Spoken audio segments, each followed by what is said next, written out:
All right, good afternoon, everybody. Although I'm not chairing this committee, I'm going to be turning it over to the chair in just a minute. But this is Corinne Pirog, Chair of the Kane County Board.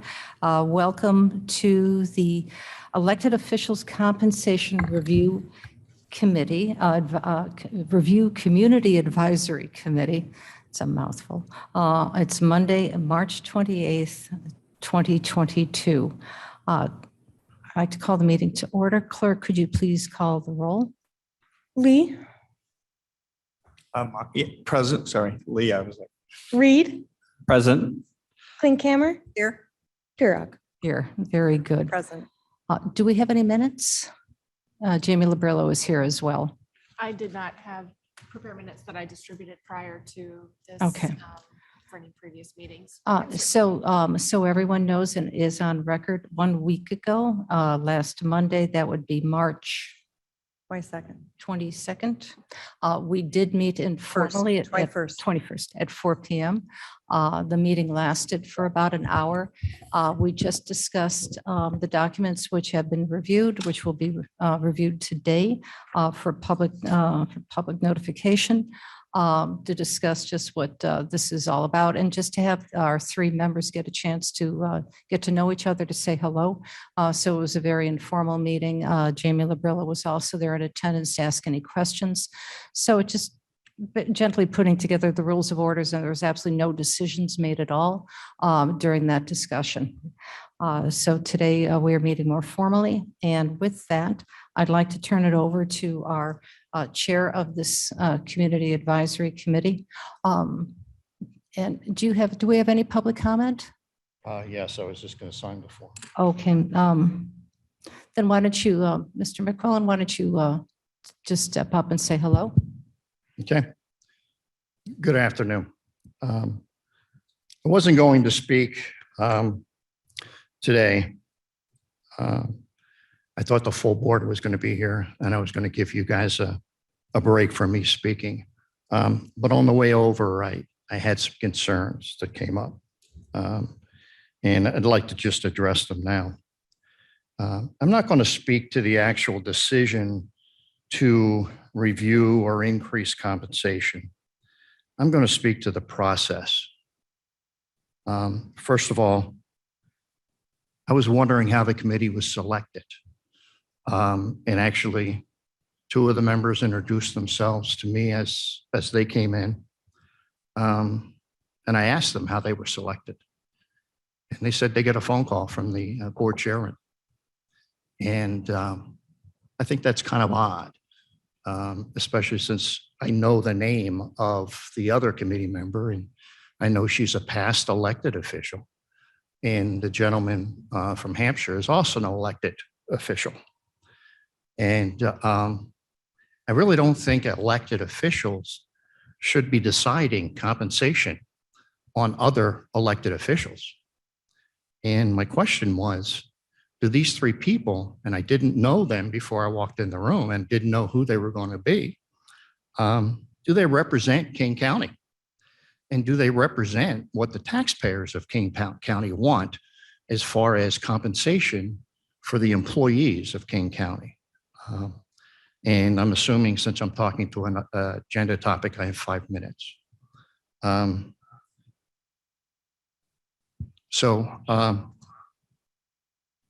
Is there feedback somewhere?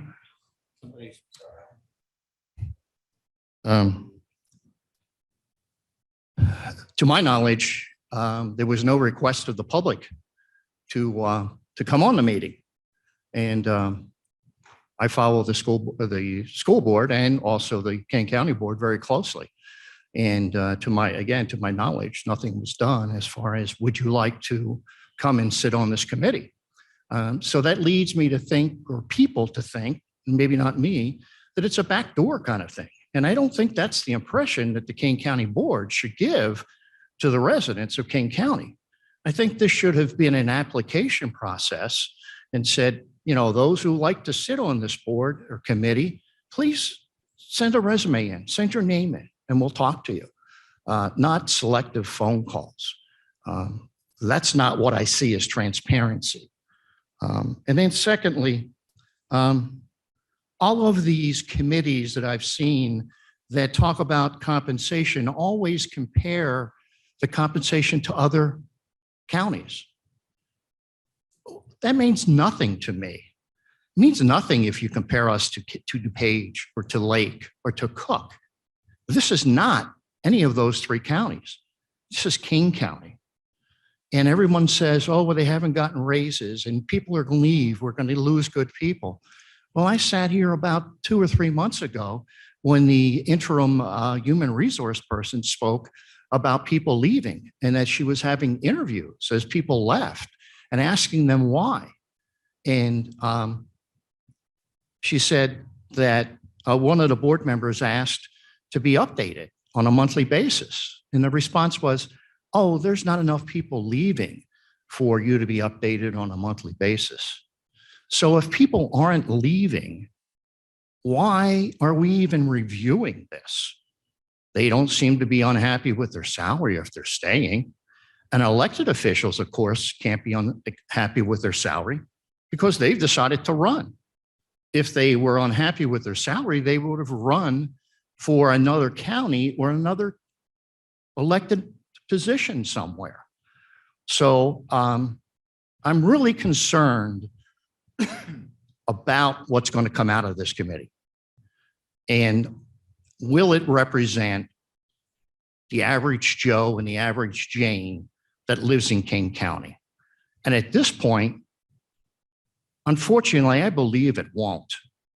And that's my concern. I'm going to voice it all the way through till November. And I don't know what's going to come out of the committee. But you're going to have a difficult time, very difficult time to convince the residents that this is the right thing to do, whatever your recommendation is, especially if you have 2 elected officials or ex-elected officials sitting on the committee. Both of them are probably fine people. I don't know either one of them other than being introduced just 5 minutes ago. But the impression is not good. Thank you. Madam Chair. Yes. Would you, I would like- public comment? Public comment, yes. My name is Ken Shepro. I am currently the Vice Chairman of the King County Board. Shepard, why don't you And I bring was down hoping the, Mr. McCullen would wait to hear what I had to say, because I am afraid, and normally I would not respond to public comments, but I think his initial premise that this is a committee of the King County Board is not accurate. My understanding is that this is an advisory committee appointed by the chair. The chair has the right to, my understanding, to seek advice from any source, so long as the Open Meetings Act is complied with. And it is my understanding that that is exactly what this committee is.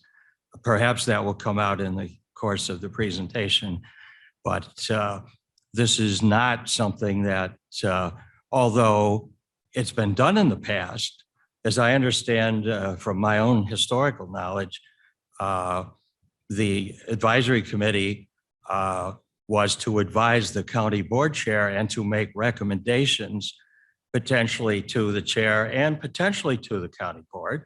But that is within the purview of, I believe you, Madam Chair, because this is not a board committee. It was not created by action of the board.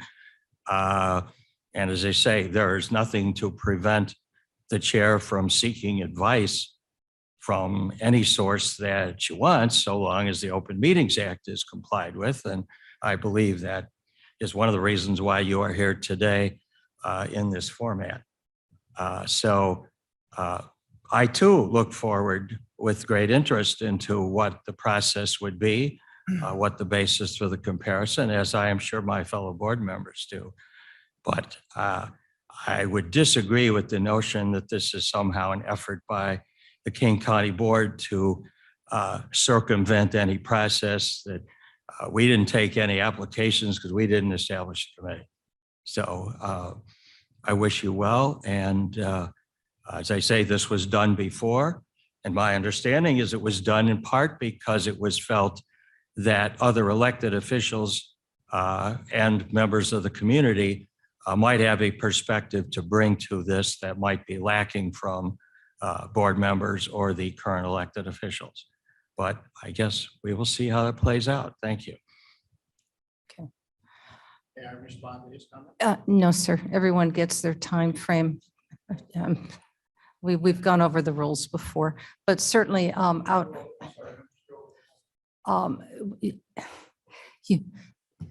when you spoke previously, but we have to go on because otherwise I go into a dialogue and that's not what part of Robert's rules we're doing. You had your chance, everyone had their chance to talk.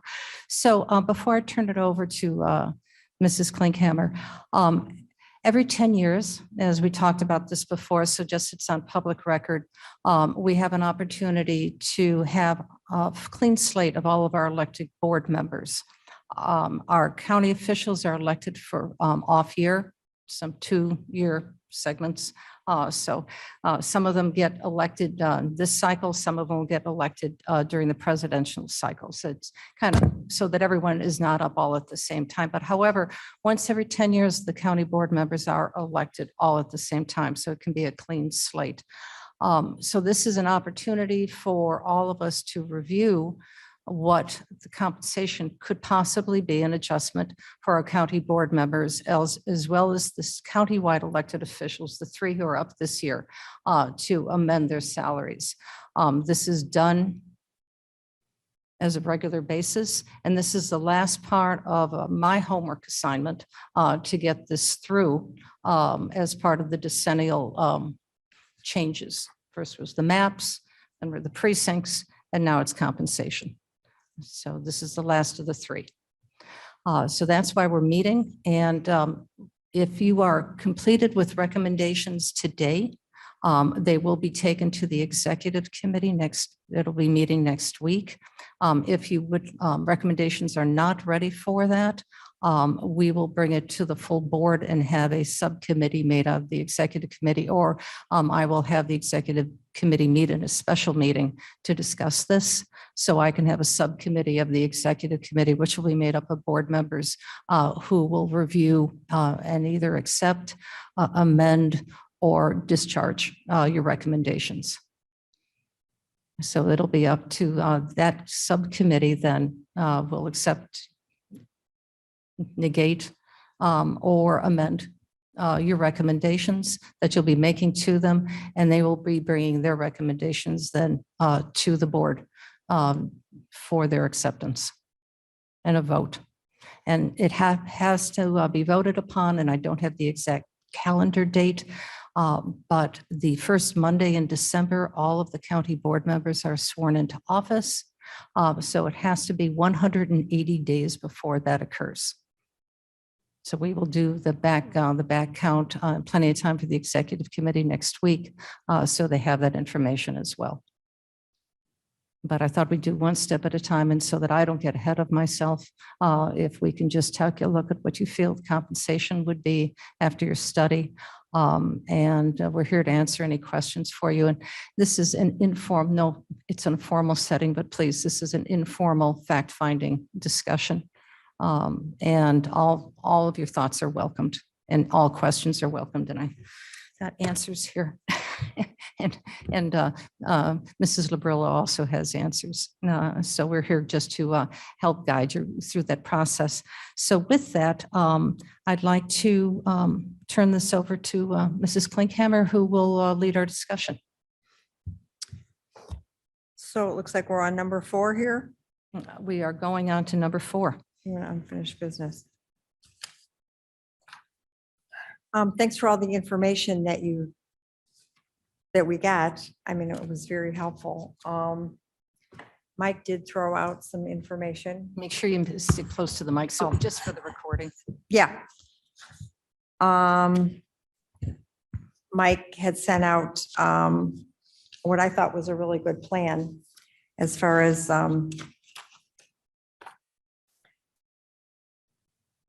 just on the basis of mainly doing just sheer percentages of different, for the 3 jobs, that a 5% increase for those 3 positions. And that is the treasurer, Clerk clerk, and just for the record, and sheriff.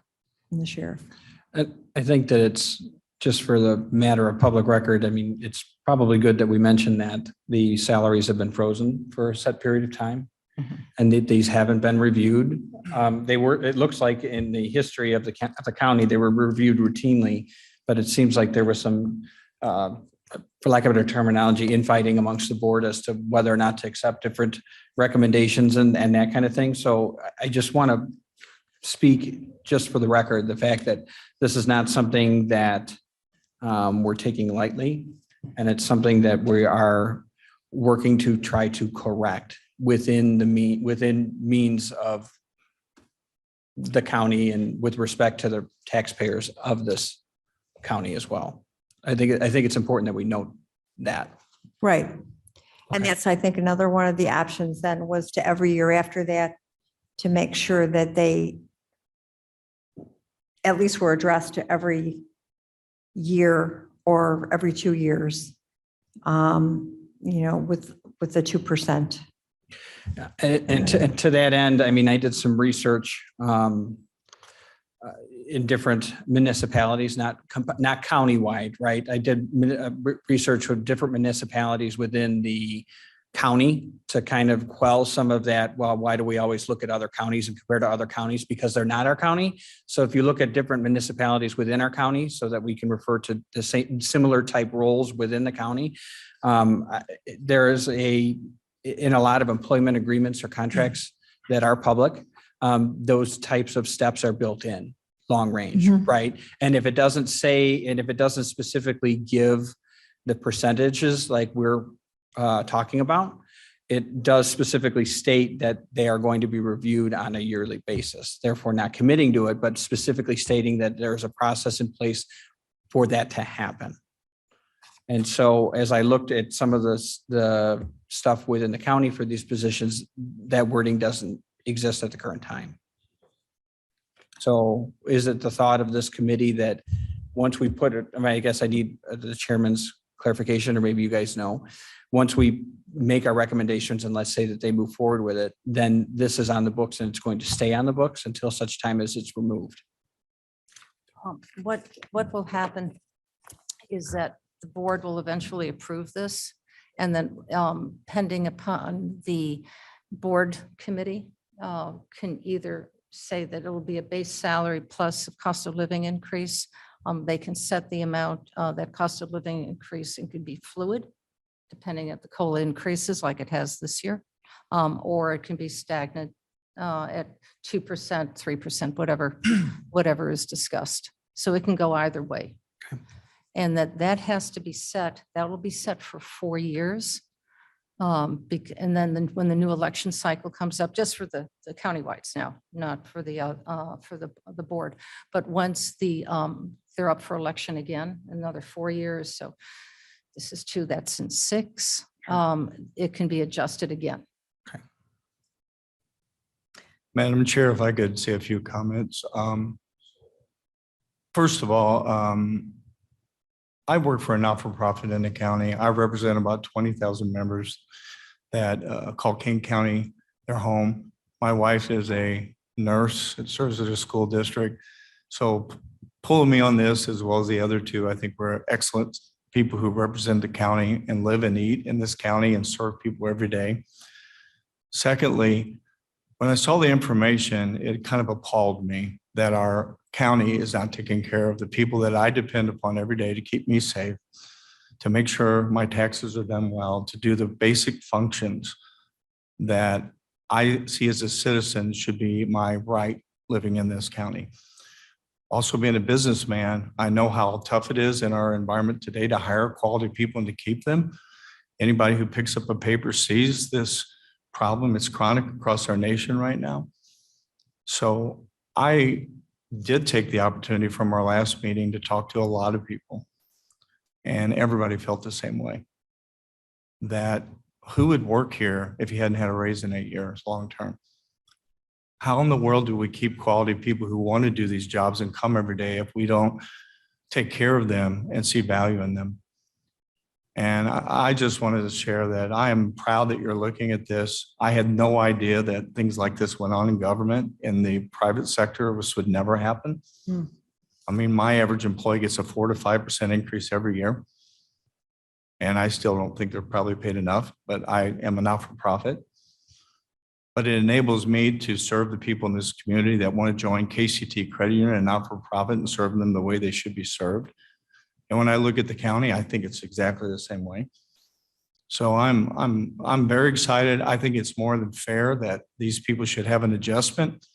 It's not big, 5%. I think I did the math, it's only about $16,000.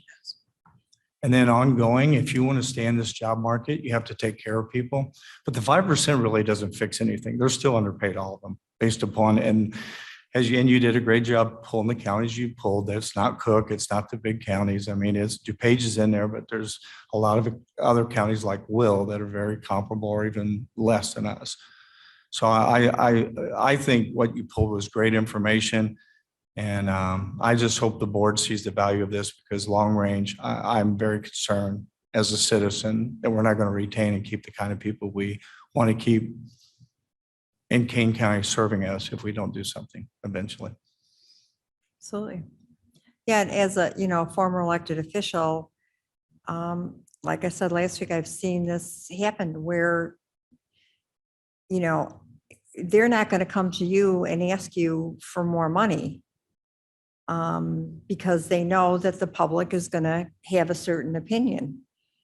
And I think it's just addressing the fact of people who haven't gotten a raise in a lot of years. One thing with elected officials, you're stuck. If you don't get a raise at a certain time, you're stuck with that salary for years sometimes, as we've seen here. And I think you and I both know what it's like in the elected official world.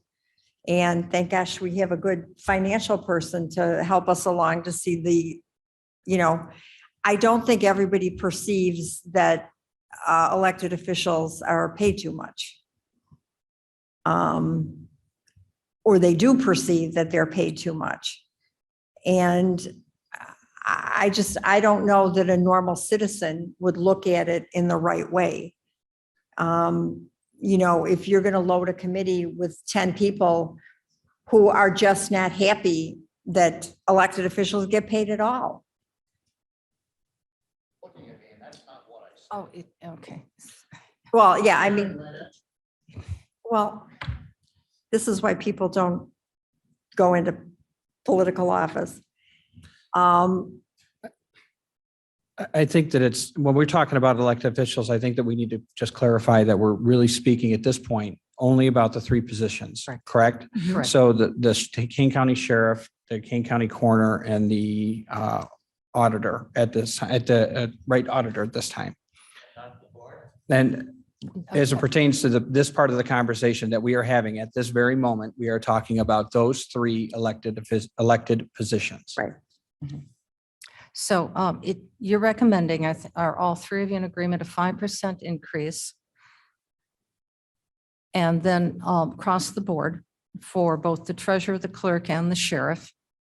Would you like to consider the COLA? Is that something that you'd like to talk about, or would you?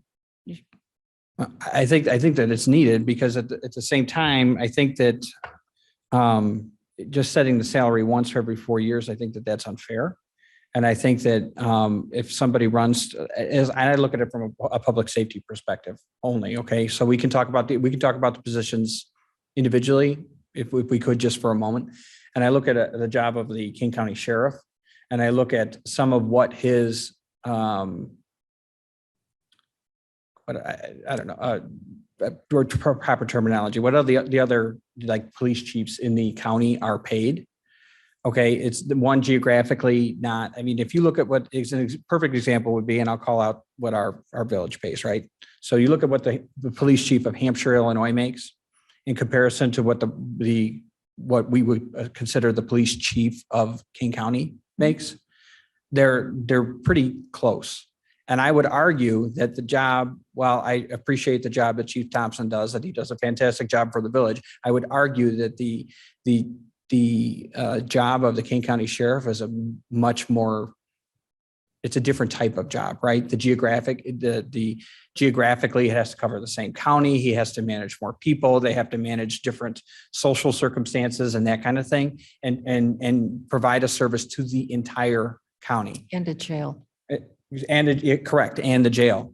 So I think that, again, I'm not saying that we need to roll out the red carpet and give hundreds of thousands of dollars worth of raises, but I think that at some point or another, if you don't put something in place, it's going to be what it has been for all these years and just be stagnant. So I don't necessarily know if it's COLA or a certain percentage increase, or because we could talk about merit increases, but I don't know how you justify merit increases in government. I don't think that happens. I don't think you could do it. Not for elected officials. It Right. cannot. Nobody Right. evaluates them other Right. than the voters, right? Correct. Right. That's correct. So I think that the percentage increase, or if you tie it to COLA, but the problem I worry about with COLA is if you look at this year as an example, like typically it's what, 2%?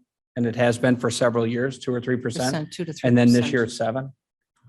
Well, So what happens in that type of environment? Let's say, because nobody anticipated the worldwide pandemic, right? And nobody anticipated that inflation was going to be 7% after years of it being this way. Right. So one of the discussions that we've had at the municipal level is how do we handle that 7% jump? It's sometimes if it's 7 or 10%, that might not be sustainable mhm. over long periods of time. So I don't know how you tie it to COLA or you tie it to separate percentages. Or not to exceed. Yeah. Well, historically, COLA, if you go back 30 years, is the average inflation is 1.9%. So if we did 2%, all you're doing is doing an average of what it would be historically over the last 30 some years. So, and the goal there is you're not like giving anybody any big benefit. You're just trying to keep up with wages, that your wage today is going to be somewhat comparable tomorrow Mhm. and have the same buying power. That's all we're trying to do. So just an annual step, an annual step raise. Exactly. So I don't know how you could write it to say that, X amount of percentage or COLA or whatever is less, or I don't know how you would write that so that it would make the most sense. So it's not like a slap in the face, but it's also fiscally responsible for the county, something that's sustainable. Well, I do know, working with the school districts up and down the county, the average raise of school teacher gets is 2%. Yep. So that's been set in stone for a long time. So we're not doing anything that wouldn't be out in sync with something that's already pretty much accepted across the county. Right. The Winnebago just settled it. And doing a comparison with another county, which is similar to us. Our treasurer, Dave Rickard, left his position to go down to a staff position in Winnebago. So right now, they've given increases of 9%, 7%, and 10.5%. As just budget adjustments, salary adjustments. The sheriff got a 9% total increase of 10,961. So that individual in 22 will be making 130,000. The treasurer was making 85,873. They'll now be making 92,000, and the clerk was making 85,873. Now we'll be making 95,000.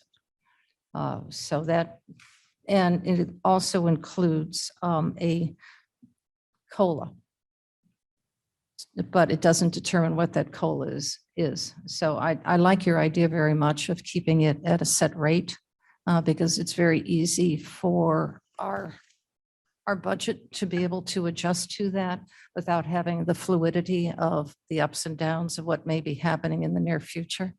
Certainly these next 4 years, certainly the next 2 years. Yes, Jamie, the union, like the sheriff's department, their union, did they just sign a contract or? There are several unions with the sheriff's Within the- department. okay. And they're in negotiations. I don't believe there's been anything officially signed yet, but that's been going through negotiations. Okay, because they usually put in a yearly. Yes, they always do put Yeah. in, yes, they put in step raises for all the employees covered by their collective bargaining agreement. And is that true of most of the departments in the county? Yes, all the collective bargaining agreements do cover step raises for the employees covered by those agreements. Okay. Is it more merit-based on some of them or? It really varies depending on the collective bargaining agreement, but often they are set step raises. Can I ask one other question? If this committee was to recommend the 5% and then the 2% yearly afterwards, that's not going to be something that's out of step what's already been offered to other employees or other agreements? That's not over and above? Or is it? Versus collective bargaining agreements. Yeah, what I don't, again, I'm trying to be very cognizant of us not recommending something to specifically these three positions that's not afforded to individuals working underneath them. Does that make sense? Yes, it does. And I don't think that would be out of step. The sheriff, for example, does have the purview to set the raises and salaries of the staff within his office. There are a number of non-union staff as well as union staff that may receive raises. At 2% is the standard that has been given to county employees or to the salary budget of those elected officials, generally speaking, recently, that they can use as a pool then to adjust salaries. But these salaries have been frozen for such a long time that I don't think that 5% or a 2% COLA would be out of step of what employees receive. Right. And I forget the actual date that it was frozen, but I mean, because I saw a bunch of it in here. It was like Different dates. 2010 that they rejected it. In 2018, they rejected it. And in 14, it was set, totally set at 14, in 2014, and then nothing has come since that point. But you're right, there was adjustments that were going to be made, suggested in 10. Right. It's time for the census. So I just wish that, and I apologize, there's so many numbers. I just wish I would have had the date of the last salary adjustment for these positions. I think that would speak volumes. It was in 2010 and with some final adjustments in 2014. So just to be clear, since 2010, well, we can even say since 2014, the salaries that we're speaking about now of giving a 5% raise to have not been touched since the year 2014. So in most cases, 5% in 2014 would be, if you were to go even at 2% from then to now, we should be a lot higher than what we're suggesting. Right, there'd be a lot of making up to do. And this doesn't even come close, but at least it starts the process. Mhm. And that would hopefully spill over to the next one.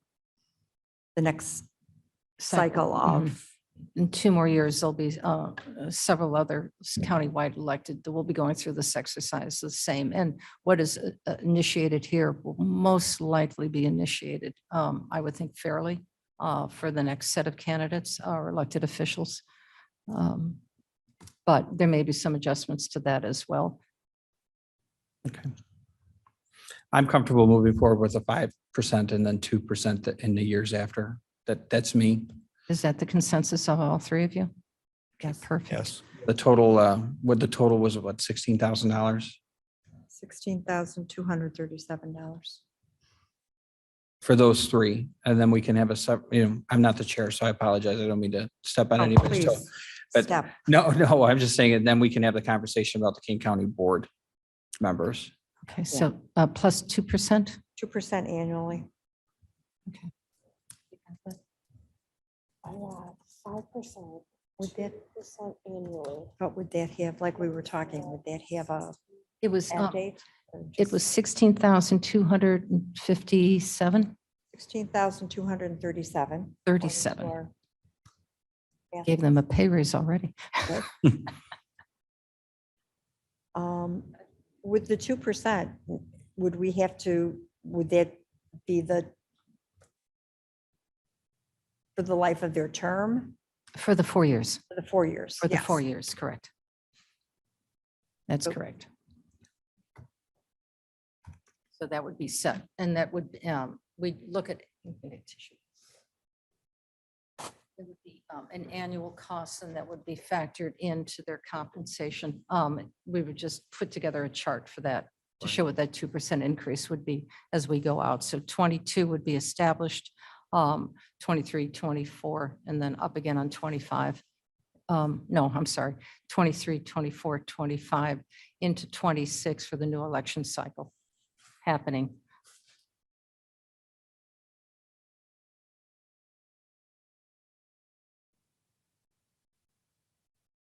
Do we need to vote on that, or do we do that at the end? Well, I think we can just do it by consensus. Okay.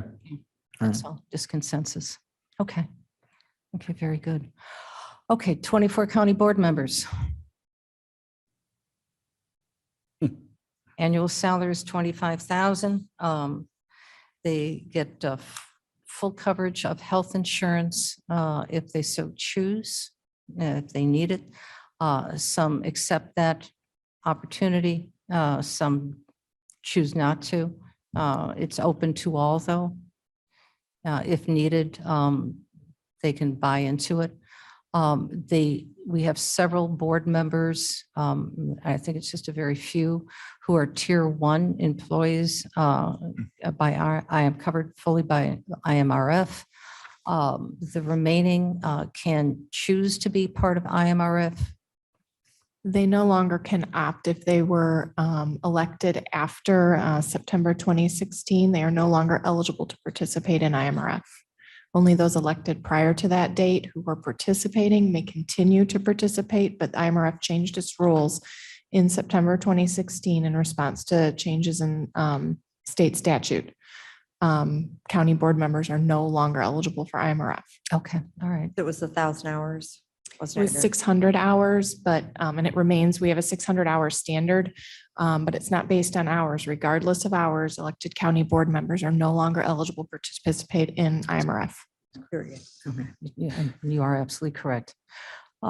So, And as we spoke, this is supposedly, to use that term, like based on a 15-hour work week, if you will, correct? That's about the time commitment. I realize, okay, it's fluid, right? There's some there's some that are weeks that are way more involved, and some weeks that are not, and and then there's some board members that go above and beyond, and then there's some board members that show up when they're supposed to, to take role, and then there's some that don't. So, and I say that because we've all seen it. We've all seen elected officials that have taken heart, and then there's some that just kind of come in to cast their ballots.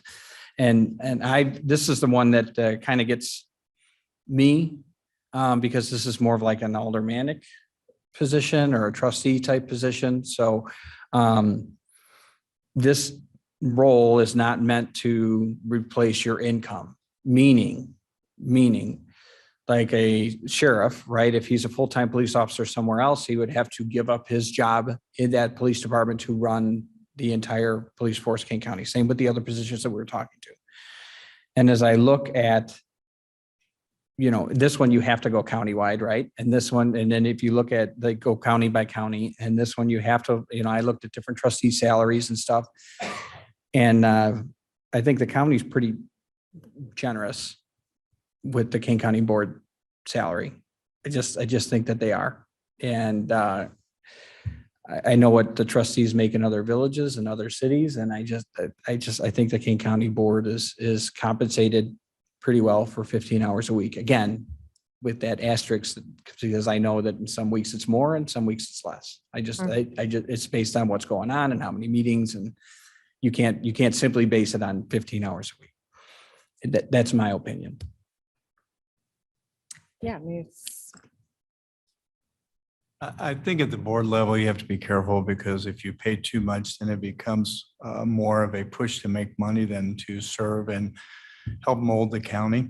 So I think you have to be careful with that position, because you want the right people with the right hearts. The reason they come isn't because of the money. They come because they are concerned citizens. They want to help in the county. And I tend to agree. I mean, if you do the rough math, it's almost, I think, $35 an hour that they're making if they're doing that 15 hours a week. And for, in essence, something that probably was really centered more around volunteering than livelihood, I think it's fair compensation. I do. I'm much more concerned about the people, as you said, that this is their livelihood. This is their only means of income. Absolutely. $500 a week. 30, yeah, $35 an hour approximately. I just have one more question for Jane. Now, the elected officials, are they in IMRF? They can Yeah. opt in or opt out. That's their option, but yes, they do typically opt in. Yeah, I'm fine with leaving the board salaries the way they are. Now, there is a question that is always raised from time to time, and I'll ask this. Because it would be considered a part-time position. And again, it's sometimes we've got board members who put in much more time than the 15 hours. I mean, significantly more. And then others, much more moderate in that. No, they do the job, they study, but they're not as potentially as active, especially as the individuals who are our chairs of the committees, who are much more active with this. They don't receive any additional compensation if you become a chair. It's really quite an honor to be selected to do that. But do you think that they ought to continue having the opportunity to get health insurance? Because that's always a big discussion. This is where I make enemies. I mean, it is just where it is. I don't believe so. I really don't think for a part-time job, fundamentally, that you should get health insurance, because you wouldn't in the private sector. Right. You wouldn't in the school district either. So even on that side of the public sector, but because you're an elected official, you get that benefit. Now, there's the other side of it, right? There's strength in numbers. So if, let's just say, hypothetical, let's say that the board health insurance goes away, do those 24 additional policies impact the rest of the county in a negative way? Do you mean in terms of our group size? Yeah. No, we're self-insured. We pay claims. Okay, I didn't know that, because I know that, I mean, the larger a corporation gets, the more the insurance benefit gets better because you have more members and that kind of thing. So removing those. Yeah, that would not affect us because we're self-insured. I just know that, I mean, we don't offer health insurance to our trustees. I mean, I don't, as village president, I don't get health insurance or any of that kind of stuff. I mean, No. I mean, really, I mean, I believe that I only, for the record, as long as we're doing it right, like I make $9,800 a year to run the village of Hampshire. That's what it is. And most of that ends up going back into it because of everything else we're doing. I mean, it's just the way that it is.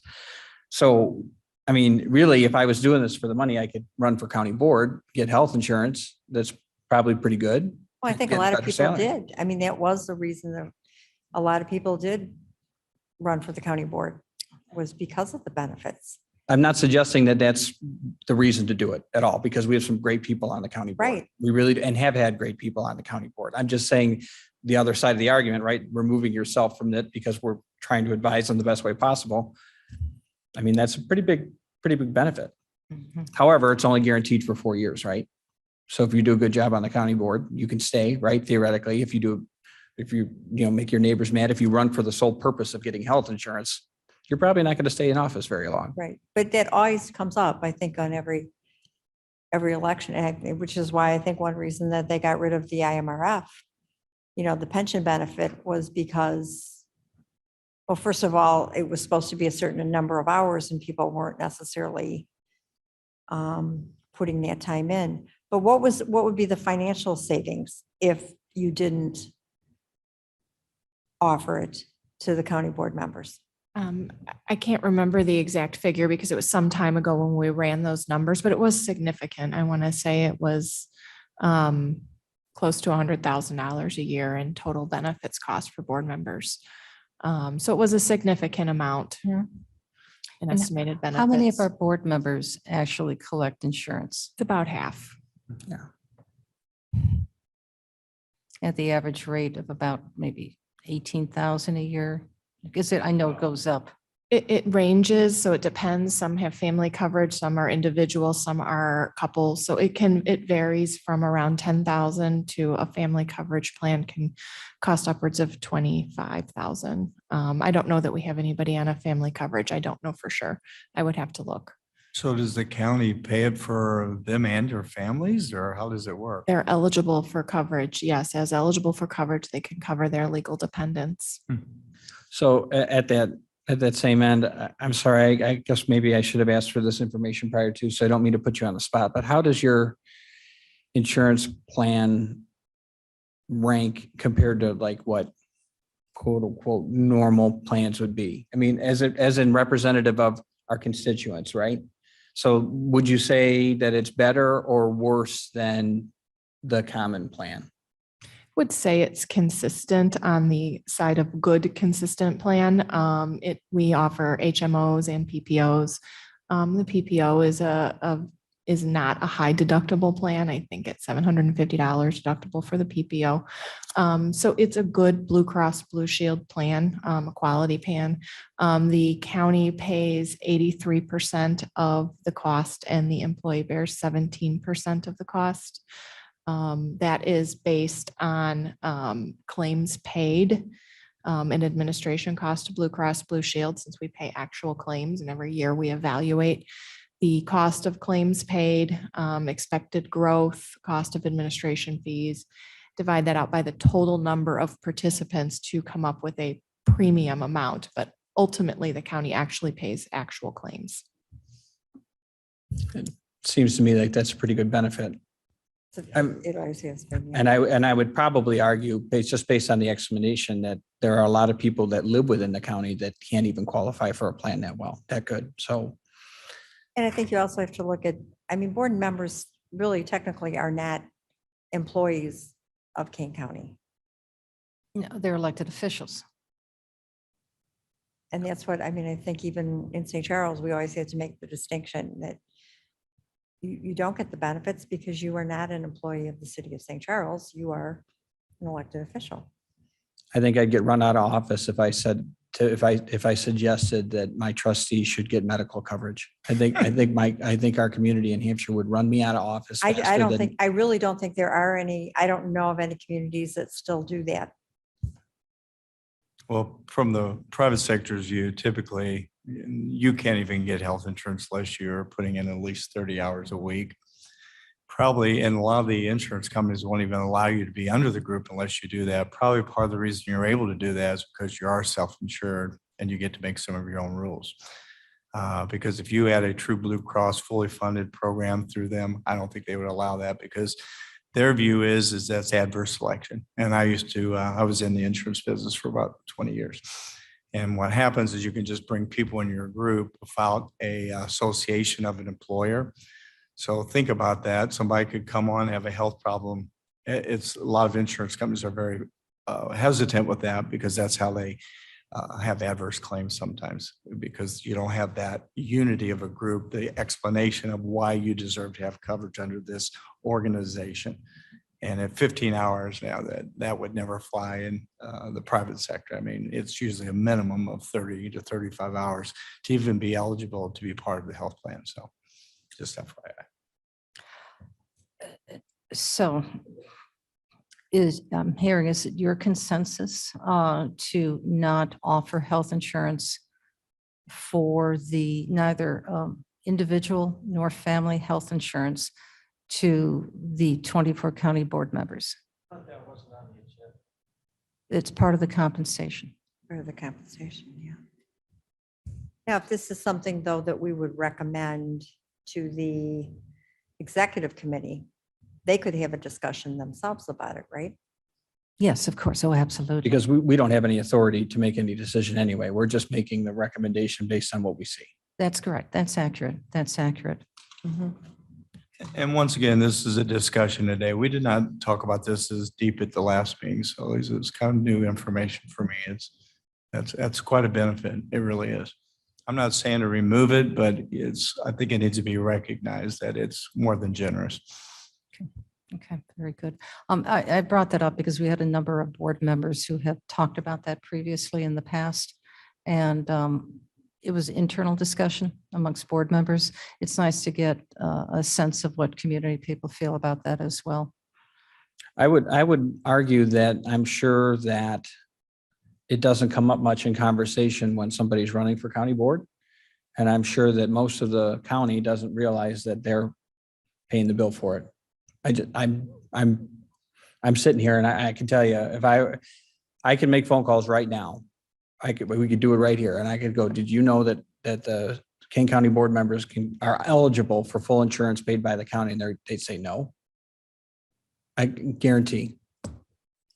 So I'm not saying that it's done in secret. I'm not saying that it hasn't been done in the past. I'm not saying anything, but I'm just saying me personally, I was not aware until this. And so if I'm not, and I'm pretty in the know, I'd like to think. I think in previous years, in many of the elections, it was an issue because you would get, people that, like I said last week, that would sit there and go, oh, I didn't even know there was a compensation. I didn't even know. And then there's other ones who I think really got called out for taking it, to their advantage, especially with the pension thing. That was a huge thing years ago because people were, contributing and getting pension, you with IMRF, you're vested after 8 years. And if you're getting 25,000, it adds up. And if they would go to other jobs that were reciprocal, or you had people that had already had a pension and that were running, when you had people that would come here and that came from the state system, and so they would be collecting that pension and then they would start this pension but it would die down right away after everything, kind of, but it used to kind of be a big issue. A big issue It at was one talked time, about. yeah. And to clarify as regarding pension, and then I think you've made some great suggestions. It's 10 years, is that correct? 10 years for an elected official to get vetted into the IMRF?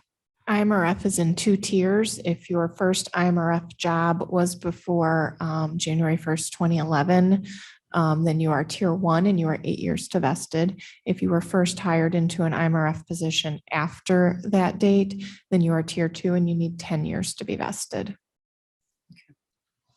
Okay. So you'd have to have 3 terms of office as a county board member to get vested into IMRF. But that's not something that we can, that anyone would be eligible for now. They're Anyway. no longer eligible. Yeah, and that's a change in the Illinois Pension Code. So that wasn't a decision of the county. It was a state decision and IMRF is enforcing those rules. Sure. Correct. I think elected officials Okay, are- so to recap, you have, by consensus, you agree that $25,000 annual compensation is a fair compensation for our elected board members. Great. And then regarding health insurance, you would recommend that the county board continues that discussion regarding that benefit to the county board members. I don't think it's within our purview to recommend that goes away because it's already been established. But Correct. I think that the conversation definitely needs to continue. Okay, very good. Fantastic. Thank you. So I believe now, since we have not gone into executive session, that these recommendations set forth have been noted, and they will be very timely and being able to be presented to next week's executive committee. I would ask if you're available, would love to have you come if you'd like to address the executive committee to speak about that. Ms. Klinkhammer, I hope you will be able to attend. And you can. Yeah, that's, Thank you. when are your meetings? The meeting takes place next. Wednesday at 9 a.m. should be correct. Would you be available? Verify Yeah, I that guess. with Blair. Why don't you check your calendar and get back to me? If not, if you're not available, we can always have you Zoom in.